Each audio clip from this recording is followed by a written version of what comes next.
எல்லாருக்கும் வணக்கம். இது மாந்திரிக மந்திராலயம்.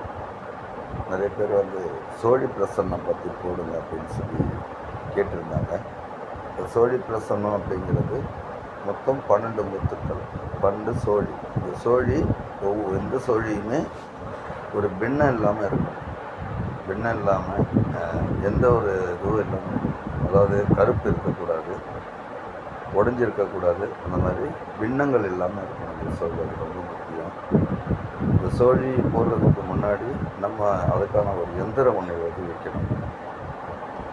எந்த எச்சினி தேவதையை வச்சு நம்ம சோழி பார்க்குறோமோ அந்த எச்சினி தேவதைக்கான எந்திரத்தை எழுதி அதுக்கான உபாசனை பண்ணி அந்த எந்திரத்தின் மேலே தான் சோழியை போடணும்.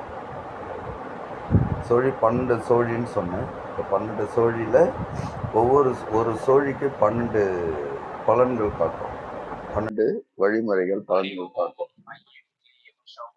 கிட்டத்தட்ட ஒரு பிரச்சனைக்காக நம்ம சோழி போடுறோம்னு சொன்னால் எத்தனை சோழி விழுது, எத்தனை சோழி பிறண்டு விழுது, அதாவது கவுந்து விழுது அப்படின்னு பார்க்கணும்.